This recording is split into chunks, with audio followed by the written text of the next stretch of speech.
Guys, we are in the middle of a cruise and today our cruise ship docks in Corfu in Greece for a day. Well, the Greek peninsula is bordered by Turkey in the east, Bulgaria in the north and Italy in the west. And today we're going to head to the town of Corfu. We only got a day there, so we're going to spend it mainly around Corfu town. Cheers!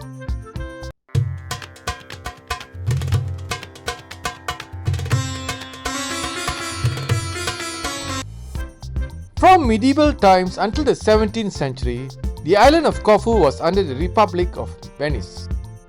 The Venetians managed to repulse many attacks from the Ottomans. In the year 1797, Corfu was ceded to the French, who occupied it for 18 years. Well guys, after Napoleon was defeated in the year 1815 at the Battle of Waterloo, Corfu then came under the rule of Britain. And finally, in the year of 1864, at the Treaty of London, Corfu was returned to Greece. See, we've just approached the island of Corfu on our cruise ship and it's just docked at the port of Corfu and we're going to explore it today. So guys, you see our cruise ship has docked here and now we're going to take a bus to head towards Mon Repos Palace. We'll then drive down to Canoni to see the view there and also look at the new airport from afar. After that, we will head back to Corfu town, past the old fortress and go through the esplanade to see the sights of old Corfu. Cheers!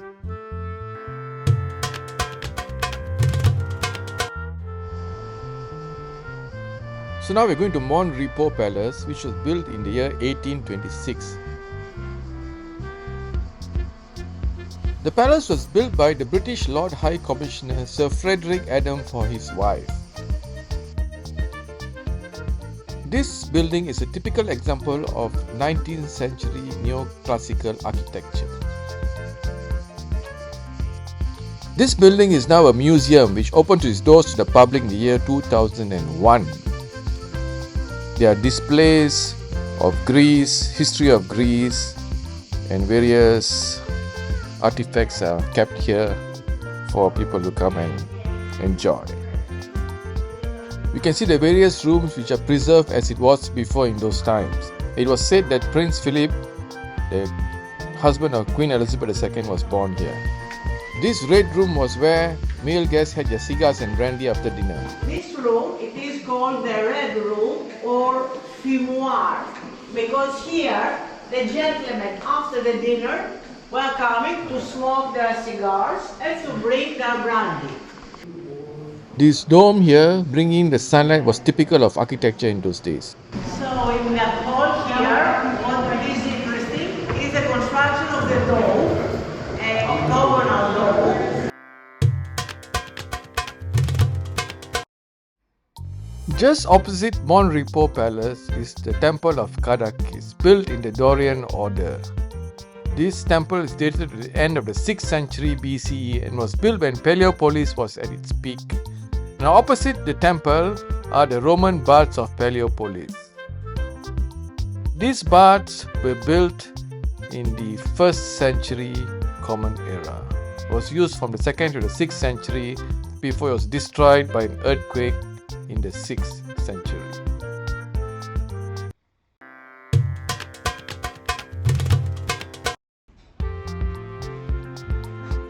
At the Canoni Peninsula here, we've got two interesting sites. One is you can view the international airport of Corfu, and secondly, you can see the Vlachana Monastery, located on a small islet connected by a stone pier, and people can walk easily to the monastery.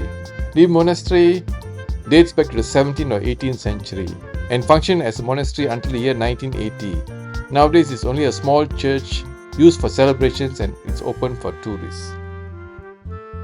So guys, you can see adjacent to this monastery is Corfu International Airport and you can see planes taking off and landing here. A nice view spot to take photos and videos. It is said that the Canoni Peninsula took its name from the establishment of two French cannons here in 1798. And this is the only surviving cannon now.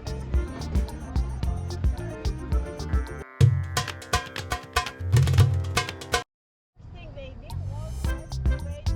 This old castle or old fortress is the best known and most famous castle in Corfu.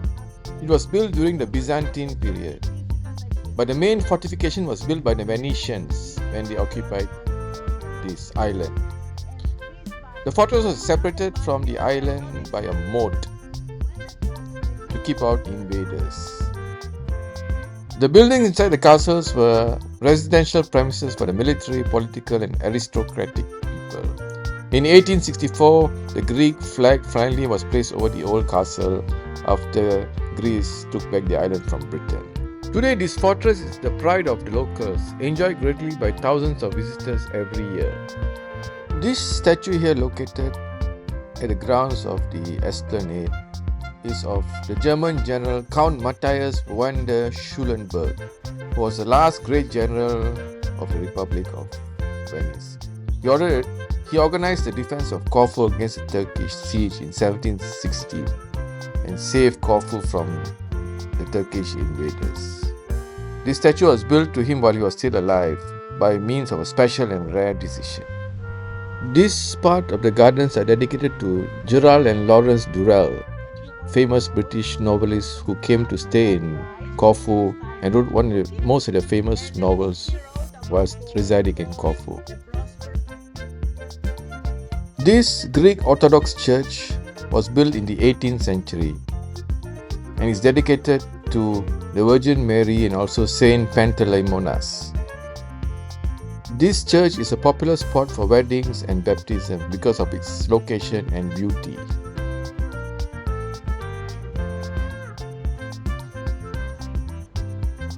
Now we are coming to the Garden of the People. This garden was part of the palace garden, but then became free for everyone to enter, and hence its name was changed to the Garden of the People. Inside the garden there is the Municipal Art Gallery of Corfu with exhibitions of paintings, open since 1995. From this point in the gardens is a nice viewpoint. You can see the sea, blue sea, people swimming and boats coming in during the in season.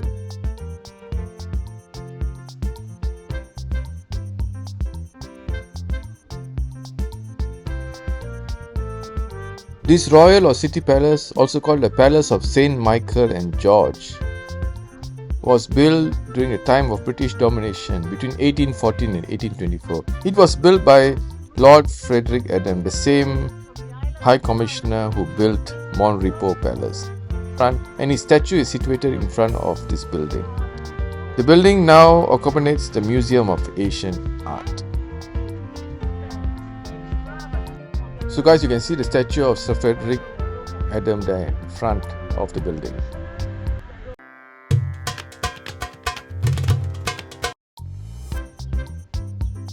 So guys, we're now passing through the Spianada.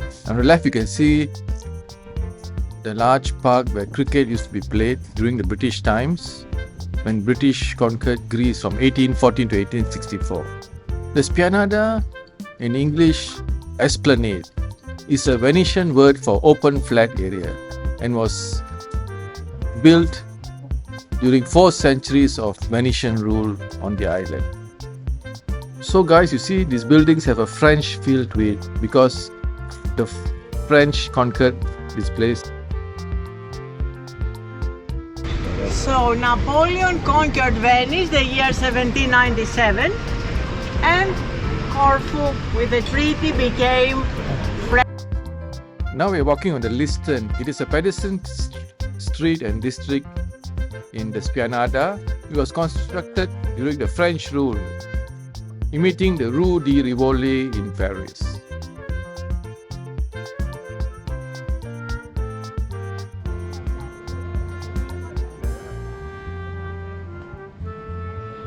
As you walk along the streets here, you can see the various shops, very interesting to stop by and look around or eat something. A nice atmosphere walking along the streets of the Liston.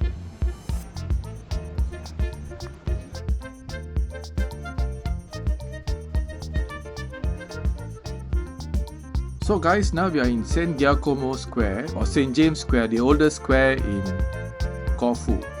And the buildings here date back to the late 17th century.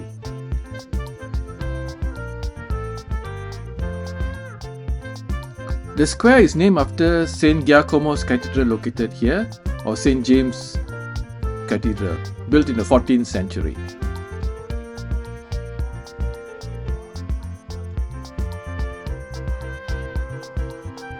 The oldest theatre in Greece, St. Giacomo Theatre, was built by the Venetians in the year 1693, and this is it. In those days, opera singers, musicians from Italy used to come here and perform, and this was the state-of-the-art theatre in those days. According to a guide here, this theatre was built using stones given by men who refused to join the military. So if you wanted to avoid the military, you could find a stone and present it for the building of this building. And those gargoyles seen on every window here were built to protect the building.